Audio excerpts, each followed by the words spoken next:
Hello हाँ तो बोला धनिया कौन कलाकारी हो गई सूट साड़ी हो गई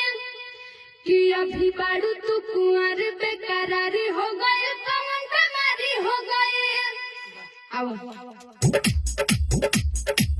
बोला धनिया कौन कलाकारी हो गई सूट साड़ी हो गई कमरदारी हो गई मारामारी हो गई अभी बाड़ू तू कुंवर बेकरारी हो गई कौन कमारी हो गई भारी हो गई तैयारी हो गई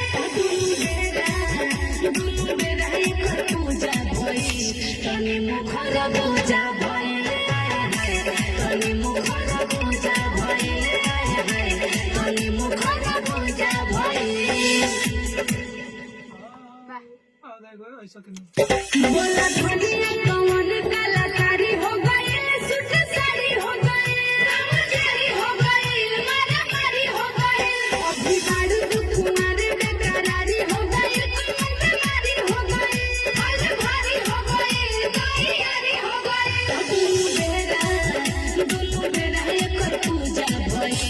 तने मुखर पूजा भई तने मुखर पूजा भई तने मुखर पूजा भई तैयारी हो गई दुनु बेरा एक पूजा भई तने मुखर पूजा भई तने मुखर पूजा भई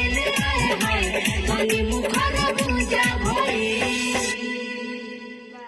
दुनु बेरा एक पूजा भई तने मुखर पूजा भई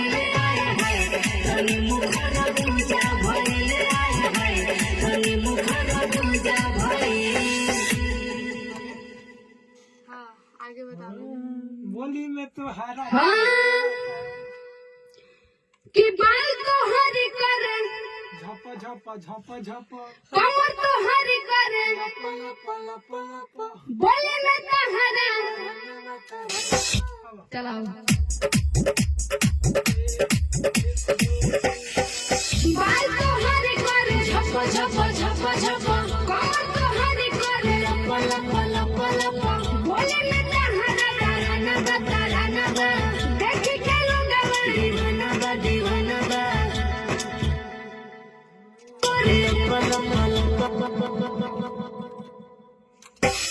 बाल तो हरी करे झप झप झप झप कमर तो हरी करे बोले में ताराना बा देखी के लोग दीवाना बा बाल तो हरी करे झप झप झप झप कमर तो हरी करे बोले में ताराना बा देखी के दीवाना बा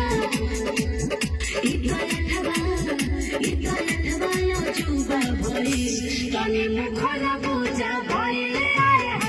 तने मुखर पूजा भई तने मुखर पूजा भई बोली में तो हारा दीवाना बा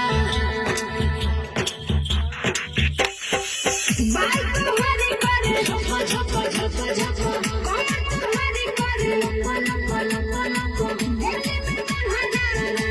ताराना बा देखी के लोग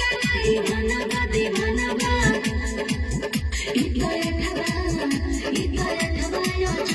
तने मुखर पूजा भई तने मुखर पूजा भई तने मुखर पूजा भई। दशहर हेलो हेलो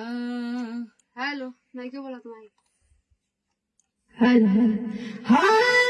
चलल रहमत यही से दिल हमर खिलता चेहरा रानी बा चढ़ल आओ यार